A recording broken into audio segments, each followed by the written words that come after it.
আচ্ছা আচ্ছা শোনেন মেরে মুহতারাম ভাইও, উনি এক মিনিট কথা বলবেন। 1 মিনিট একটু বললেন না আপনারা, 1 মিনিট ধৈর্য সহিত শুনুন। জি, বয়ান করা, বয়ান শুরু করা, খুতবা করা, জমানো, বয়ানটা ভিতর থেকে আসা একটা পরিবেশ লাগে। এত সোজা না, কথা কন না কেন, এত সোজা না বয়ান। হাদিস তো বলে ফেললাম পরপরায়া, ইন্নামাল আমালু বিন্নিয়াত। এই হাদিসের রাবি আছে প্রায় 60 জন নবীজি পর্যন্ত।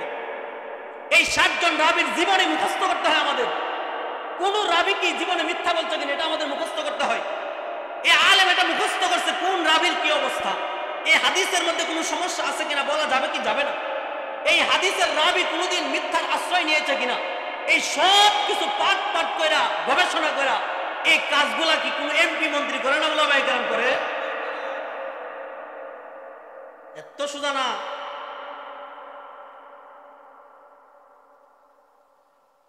আপনাদের জন্য নিয়ামত ওলামায়ে কেরাম, কি পরিমাণ নিয়ামত। উলামা যতদিন আছে দিন ততদিন থাকবে। আজকে তাবলীগ বলেন, উলামাদের, এটা উলামাদের। তাবলীগের মুরব্বী ইলিয়াস সাহেব দারুল দেওবন্দের সন্তান, আশরাফ আলী থানভীর সিলসিলা দারুল দেওবন্দের সন্তান। যত বুজুর্গ বলেন, পীর বলেন, গাউস বলেন, কুতুব বলেন, তাবলীগ বলেন, মাদ্রাসা কওমিয়া বলেন, সব কিছু উলামাদের অবদান। কথা ঠিক কিনা? উলামায়ে কেরাম মনে করেন বুঝেন না, কে কইছে বুঝে না। উলামায়ে কেরাম বুঝে, চুপচাপ থাকে, দেখে। সব জিনিসের জবাব দিতে হয় না, সব জিনিসের প্রতিবাদ করতে হয় না, চুপচাপ থাকে। তাই বুঝেন না, দুর্বল ভাবিয়েন না, দুর্বল মনে করিয়েন না। তারা সব বুঝে, সব করে, সব জবাব দিতে পারে। অপেক্ষা করে, অপেক্ষা করলে কি হয়? রান্না করা ভাত খেয়ে দেওয়ার সুযোগ হয় না, পলায়ন করতে হয়। অপেক্ষা, এটা অপেক্ষার ফসল। এটা আওয়ামী লীগ যেই পরিমাণ কাজ বাংলাদেশে করছে, দুর্নীতি করছে, এটা আলাদা বিষয়। এত সহজে এইভাবে নিকৃষ্টভাবে বিতাড়িত হবে নির্লজ্জের মতন, এটা কেউ ভাবে নাই। জানেন কারণ কি?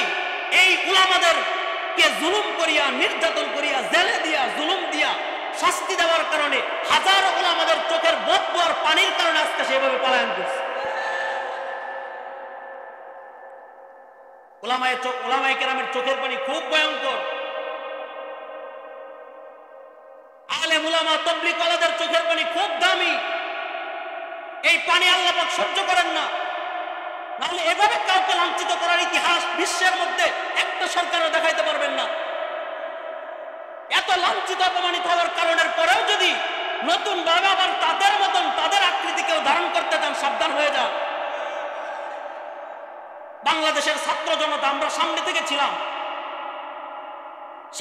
ছিলাম। আমার ছোট ভাই তুফাইল একদম সার্জিসের সাথে প্রথম কাতারে থেকে আন্দোলন করছে। তারা উলামায়ে কেরাম রক্ত দিতে জানে, প্রতিবাদ করতে জানে। এখন মানুষ প্রতিবাদের ভাষা শিখে গেছে। আগে একসময় দুর্বল ছিল, আরে আমি কি প্রতিবাদ করবো, গ্রামে থাকি না। জুলুম পাবেন, প্রতিবাদ শুরু করবেন। কেউ খাওয়ায়নি ভাই, কেউ দিয়া দিতেছে।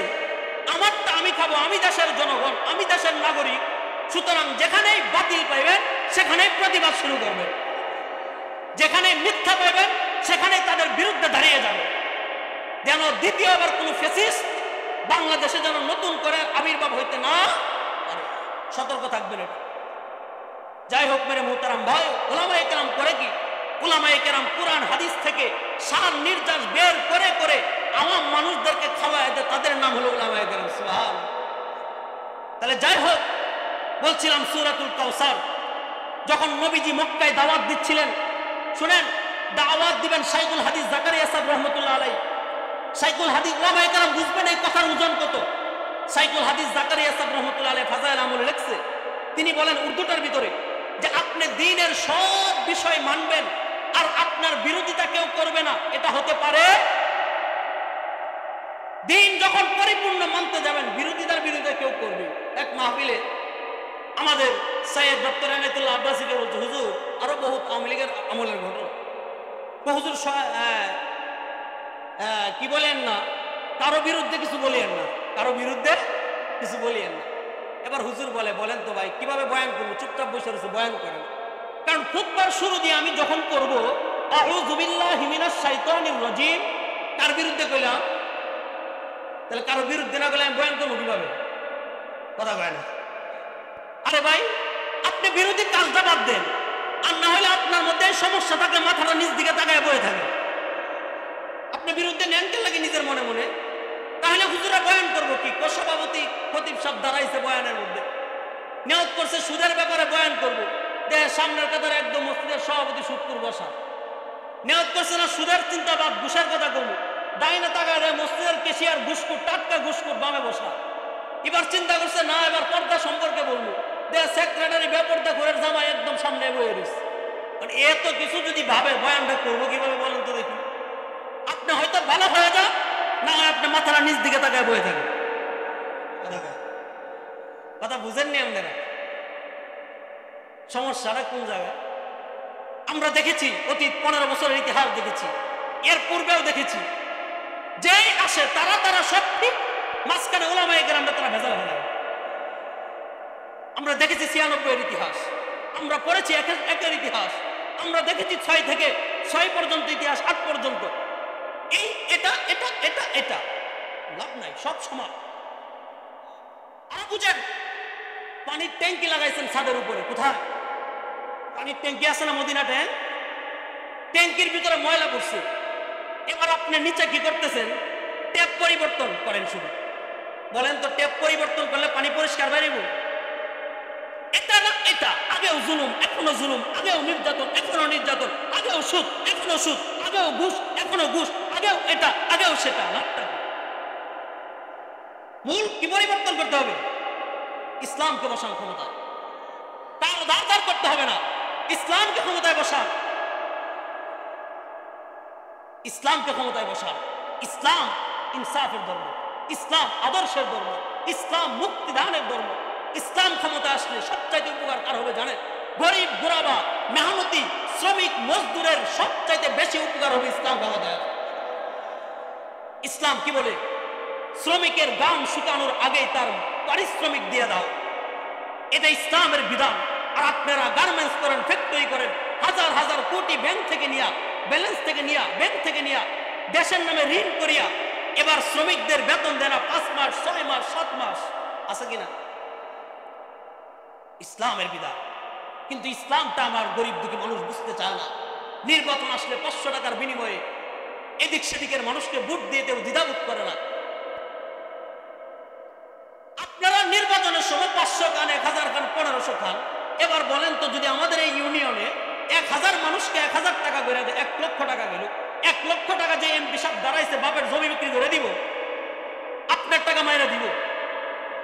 চুরিটা তো মূল শিখাইলেন আপনি, কথা কন না কেন? চুরি শিখাইলেন তো আপনি। আপনি নিয়ত করেন আমি কোনো 3 পিস নিব না, আকিস বিড়ির বান্ডিল নিব না, সিগারেট নিব না, 1000 টাকা নিব না, আমি সৎ মানুষকে ভোট দিব। তাহলে দেখবেন সৎ মানুষ ক্ষমতায় আসলে অসৎ মানুষেরা আর ক্ষমতায় আসতে পারবে ইনশাআল্লাহ।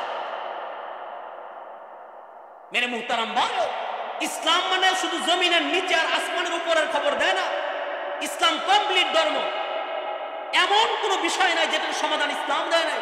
আপনি মানেন না মানেন আপনার বিষয়, আপনার ভালো লাগতেও পারে, আমার কথা ভালো না লাগতে পারে, এটা আপনার ব্যক্তিগত বিষয়। কিন্তু ইসলামে যেটা আছে সেটা বলতেই, কোরআনে যেটা আছে সেটা আমার বলতেই হবে। আপনি শুনেন বা না শুনেন আপনার বিষয়। না হলে আল্লাহ পাক কিয়ামতের দিন জিহ্বাকে টাইনা এই খুঁড়ি মেরে দিব, খুঁটি মেরে দিব। কথা কন না কেন? আমি আপনাদের একটু জনপ্রিয়তা অর্জনের জন্য, আপনাদের ভালোবাসা পাওয়ার জন্য একটু সুর টুর দিয়ে এদিক সেদিক করে চলে গেলাম, সঠিক কথা বললাম না। কিয়ামতের দিন আমার জিহ্বায় যখন আঘাত মারবো, সেটাকে আপনি নেবেন আমার ভাগেরটা। যাই হোক মেরে মুহতারাম ভাই, অন্যদিন সুযোগ হলে শোনাবো বিস্তারিত ইনশাআল্লাহ। সূরাতুল কাউসার নবীজি দাওয়াত দিচ্ছিলেন, কোনোভাবে নবীজিকে 3টা প্রস্তাব করছে, নারী দেই, বাড়ি দেই, গাড়ি দেই। সম্ভব? সব কিছুর আগে কাকে প্রাধান্য দিতে হবে? সব কিছুর আগে কোরআন, আল্লাহ। এবার ওয়াইল ইবনে আউফ, আয়েস ইবনে ওয়াইল, তিনি বললেন, এই শুনো, তোমরা মুহাম্মদকে নিয়ে এত ব্যস্ত হয়েছে কেন? মুহাম্মদকে নিয়ে এত ব্যস্ত হইলা কেন? ব্যস্ত পেরেশানির তো কোনো কারণ নাই। তো কেন? আরে মুহাম্মদের তো কোনো সন্তান নাই। মুহাম্মদের কি নাই? নবীজির দুইজন সন্তান হয়েছিল। কয়জন? কথা কয় না। কাসেম, ইব্রাহিম, দুজনকে আল্লাহ পাক শিশুকালে আল্লাহ পাক তার কাছে নিয়ে গেছে। নিয়ে গেলেন কেন? দিলেনই কেন? কথা বললেন না। দিলেন কেন? নিয়ে গেলেন কেন? এর জবাবে তাফসীর ইবনে কাবীরের মাঝে আল্লামা ফখরুদ্দিন রাজি রাহিমাহুল্লাহ তিনি বলেন, মুহাম্মদুর রাসূলুল্লাহকে যদি আল্লাহ পাক 4 জন মেয়ে সন্তান দিয়েছেন, 2 জন ছেলে সন্তান দিয়েছেন, ছেলে 2 জন দিলেন কেন? আবার নিলেন কেন?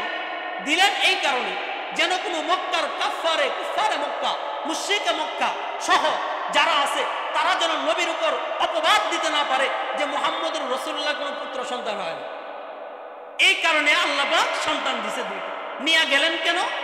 নিয়ে গেলেন এই কারণে অতীতে অনেক নবীর সন্তান ছিল, যেমন নূহ নবীর সন্তান কেনান।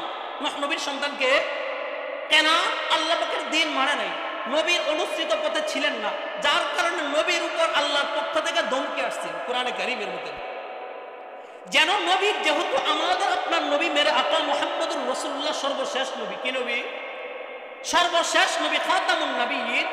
যেন নবীর কোনো সন্তান যদি থাকে, হইতে পারে নবীর পরবর্তীতে নবুয়তি দাবি করার কোনো সুযোগ পেয়ে যাবে, অথবা নবীর পরে এমন কোনো কাজ করবে যেটার দ্বারা মুহাম্মদুর রাসূলুল্লাহ বিতর্কিত হবে। এই কাজ থেকে বাঁচানোর জন্য আল্লাহ পাক বাল্যকালেই তার 2 সন্তানকে নিয়ে গেছে। সুবহানাল্লাহ। যাই হোক, এবার ওয়াইল ইবনে আস তিনি বলেন, শোনো, তোমরা মুহাম্মদকে নিয়ে এত পেরেশানি কেন? আরে মুহাম্মদের দিন কে মানবে? উলামাদেরকে তোমরা এত ভয় পাও কেন? উলামাদের টাকা নাই, পয়সা নাই, আছে কি জানো? আরে শুনেন, উলামাদের টাকা নাই, উলামাদের পয়সা নাই, উলামাদের ব্যাপারে গোটা 20 কোটি মানুষের হৃদয়ে গভীর ভালোবাসা আছে, আর কিচ্ছু না। এই জন্য এবার আস ইবনে ওয়াইল বলেন, মুহাম্মদকে নিয়ে ফিকির করো না, মুহাম্মদ তো নির্বংশ। মুহাম্মদ কি? আরবিতে নির্বংশকে বলা হয় আবতার। কি বলা হয়? আবতার। আবতার, ইন্না শানিয়াকা হুয়াল আবতার, নির্বংশ। যাই হোক, তোমরা মুহাম্মদকে নিয়ে ফিকির করিও না, মুহাম্মদ নির্বংশ মানুষ। এবার মুহাম্মদুর রাসূলুল্লাহ যেদিকে যা, মক্কার কাফেররা নবীকে খেপায়, আরে তোমার তো সন্তান নাই, তুমি নির্বংশ। আল্লাহ বলেন, শোনো। এবার মুসলিম শরীফের 400 নং হাদিস, সহিহ মুসলিমে আসছে, নবীজি একদিন মন খারাপ অবস্থায় বসে রয়েছে। হঠাৎ করিয়া তিনি চক্ষু মেলে সাহাবায়ে কেরাম সামনে বসা ছিলেন, তাদের দিকে তাকে একটা মুস্কি হাসি দিলেন। হায়রে নবীজির হাসি, সুবহানাল্লাহ। হাসি কেমন কেমন সুন্দর, পরে শুনবেন আরেকদিন। মুস্কি হাসি দিয়ে আর বললেন, আল্লাহ পাক এই আয়াত দিয়ে পাঠাইছে, ইন্না আতাইনাকাল কাউসার। ও হাবিব, আপনি চিন্তা করিয়েন না, ইন্না আতাইনাকাল কাউসার ফাসাল্লি লিরাব্বিকা ওয়ানহার ইন্না শানিআকা হুয়াল আবতার। আপনাকে মানুষ বলে নির্বংশ, না না না, বরং আপনাকে যারা বলবে নির্বংশ, আমি আল্লাহ পাক কিয়ামত পর্যন্ত তাদেরকে নির্বংশ বানায়া দিব। কেমনে বানাইছে? কেমনে বানাইছে দেখেন না। আপনার একজন ছেলে সন্তান হইছে, আপনি ইমামের কাছে নিয়ে আসছেন, 2000 টাকা হাদিয়া দিছেন, ইমামরে বলছেন একটা সুন্দর নাম রাখিয়া দেন। ইমাম সাহেব নাম রাখা দিল আবু জাহেল। খুশি হইবেন নি? সুবহানাল্লাহ। ইমাম সাহেব নাম রেখে দিল উতবা, ইমাম সাহেব নাম রেখে দিল সাইবা, ইমাম সাহেব নাম রাখলো ফেরাউন। আপনি কে ইমামের চাকরি নোটিশ দিয়া বিদায় করবেন, নাকি রাত্রের মাঝে ইমামকে বিদায় করে দিবেন? আল্লাহ বলেন, ইন্না আতাইনাকাল কাউসার। ও হাবিব, আমি আপনাকে কাউসার দান করলাম। কাউসার মানে কি? কাউসারের তাফসীর 1 নাম্বার হইল হাউজে কাউসার। হাউজে কাউসার কাকে বলা হয়? যেটার পানি মধুর চাইতেও মিষ্টি, দুধের চাইতেও সাদা, এমন দামি, এমন দামি। ওই পানি একবার পান করলে কিয়ামত পর্যন্ত বান্দার আর কোনো পিপাসা লাগবে না। কাউসারের তাফসীর আর করলাম না। 2 নাম্বার তাফসীর আল খায়রুল কাসীর। নবীজিকে আল্লাহ পাক রব্বুল আলামিন এমন এমন কিছু দামি জিনিস দিছে যেটা আর অন্য কোনো নবীকে দেয় নাই। যেমন নবীজিকে আল্লাহ পাক বানাইছে প্রেম দিয়া, নবীজির জীবন চলে প্রেমের উপর। নবীজির যাবার যখন টাইম কাছাইয়া যায়, তখনও আল্লাহ পাক নবীর সাথে প্রেমের আচরণ করে, যে বলেন না সুবহানাল্লাহ। এই জন্য কাউসারের 2 নাম্বার তাফসীর আল খায়রুল কাসীর, অর্থাৎ আমি আপনাকে, আমি আপনি আমার মাহবুব, আমি আপনাকে এমন কিছু দান করলাম, আমি আপনাকে এমন কিছু বিষয় দিলাম যেটা আর কিয়ামত পর্যন্ত কোন নবী রাসূলকে দেই নাই, আর কোনদিন কাউকে দিব না। বলেন না সুবহানাল্লাহ। এক নাম্বার, যেমন নবীজি বলেন সহিহ বুখারীর বর্ণনা, আল্লাহ পাক রব্বুল আলামিন আমাকে 6টা জিনিসের মাধ্যমে শ্রেষ্ঠত্ব দান করেছে। কয়টা? এক নাম্বার, আমার জমিন এমন জমিন, অন্য পূর্বের নবীর উম্মতেরা যখন নামাজ পড়তে মনে চাইতো মসজিদে চলে যাইতো, গির্জায় চলে যাইতো, গির্জা ছাড়া আর কোন স্থানে তাদের নামাজের অনুমতি নাই। আর নবীকে বলে, আরে দোস্ত আপনি তো আমার মাহবুব, সুবহানাল্লাহ কয় না? তো আপনি আমার মাহবুব, আপনি আমার জানে জিগার কলিজা, আপনি আমার এমন মাহবুবের মাহবুব, আপনি গেলেন ক্ষেতের মধ্যে রোয়া লাগাইতে গেছেন, জ্বালা ফালাইতে গেছেন, মসজিদে আসলে ওয়াক্ত শেষ হয়ে যাবে, টেনশনের কোনো কারণ নাই। মুসা নবীর উম্মতের মধ্যে মসজিদে যাওয়া লাগবে না, ঈসা নবীর উম্মতের মতো গির্জায় যাওয়া লাগবে না। আপনার নামাজের যখন মিলে যায়, আপনি যাই নামাজটা বন্দের ভিতরে বিছায়া, ক্ষেতের ভিতরে বিছায়া, আপনি এবার সিজদা দেয়া বলবেন আল্লাহ। আল্লাহ বলেন, এই বন্দের মাঝে আমি তোমার নামাজকে কবুল করিয়া নিলাম। 2 নাম্বার শ্রেষ্ঠত্ব দেখেন না, গোটা দুনিয়ার কোন নবী রাসূল উম্মতের জন্য ওযুর বিপরীত কোনো অপশন ছিল না, ওযুর বিপরীত কোনো অপশন ছিল না। কিন্তু আমার আপনার নবীর সাথে দেখেন না আল্লাহর আচরণটা কেমন হয়।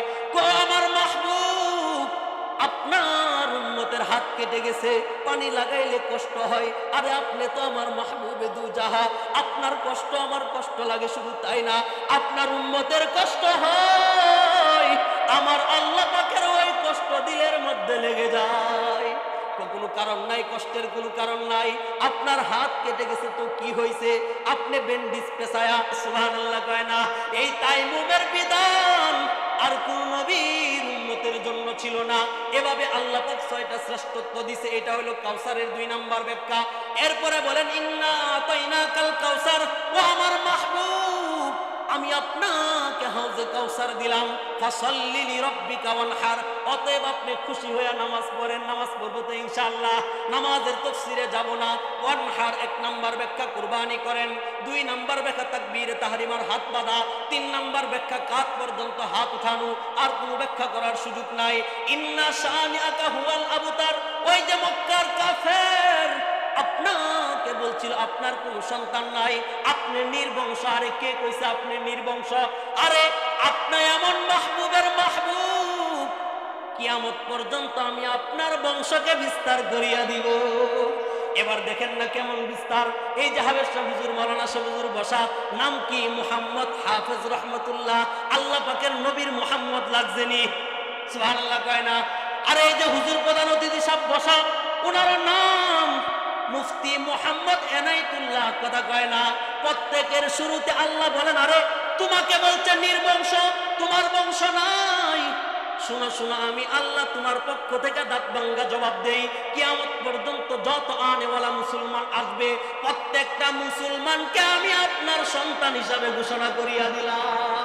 আর ওই যে আবু জেহেল্লা বলছিল, কথা কয় না? আবু জেহেল্লা বলছিল তোমার বংশ নাই।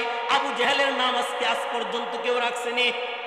ওই যে নির্বংশ তারা, ইন্না শানিআকা হুয়াল আবতার, আপনার শত্রু পক্ষরাই নির্বংশ হয়। এই জন্য কিয়ামত পর্যন্ত উদ্বা নাম কেউ রাখবে না, সাইবা নাম কেউ রাখবে না, ফেরাউন কেউ রাখবে না, হামান কেউ রাখবে না। বুঝেন, বুঝার চেষ্টা করেন। আজ যারা ইসলামের বিরুদ্ধে যায়, কুরআনের বিরুদ্ধে চলে যায়, সুন্নাহর বিরুদ্ধে চলে যায়, উলামাদের বিরুদ্ধে চলে যায়, ওরাও কুরআন ছিল, কথা কয় না? কুরআন ছিল, কুরআন আছে, আপনি ছিলেন, এখন নাই, কথা কয় না? আপনি 15 বছর ছিলেন, উলামাদেরকে জেলে ঢুকাইছেন, আপনার জন্য জেলও বাংলাদেশের মাটি আপনার জন্য গ্রহণ করে নাই, কথা কয় না? আরে ঠিক আজ পর্যন্ত কুরআন ছিল, এখনো কুরআন আছে, কিয়ামত পর্যন্ত কুরআন থাকবে। কুরআনের আলেম ছিল, কুরআনের আলেম আছে, কুরআনের আলেম কিয়ামত পর্যন্ত থাকবে। ইউরিদুনা লিতুফিউ নূরাল্লাহি বিআফওয়াহিহিম আল্লাহু মুতিম্মু নূরিহি ওয়ালাউ কারিহাল কাফিরুন। আল্লাহর বাতির মধ্যে যে ফু দিবে, তোমার মুখ পুড়ে যায়, মাগার এই বাতির কোনো কিছু হবে না, কথা ঠিক কিনা? উলামায়ে কেরামের বিরুদ্ধে করেন, উলামায়ে কেরামের বিরুদ্ধে কথা বলেন, দুনিয়ার মধ্যে আল্লাহ পাক আপনার জবানকে পঙ্গু বানায়া দিবে। কথা ঠিক কিনা? আর বেশি দূরে যাওয়ার দরকার নাই। হাজী সেলিম, কথা কয় না, হাজী সেলিম পুরান ঢাকার এত বছরের পাওয়ারফুল মন্ত্রী এমপি, জবান বন্ধ হয়ে গেছে। আরে বেটা কোরআনের কথা, এটা কোরআন। আপনার ভালো লাগলে কালি আইনে কোরআনকে মুছে দেন। আপনার আমার কথা ভালো লাগলে কোরআনকে আপনি আয়াত মানি না, কাইতে দেন। বাপের বেটা হইলে ওলামাদের সাথে আছেন তো ইনশাআল্লাহ? মরণ পর্যন্ত উলামায়ে কেরামের নিকট থাকবেন তো ইনশাআল্লাহ? আল্লাহ আপনি সকলের হাতকে কবুল আর মঞ্জুর করেন।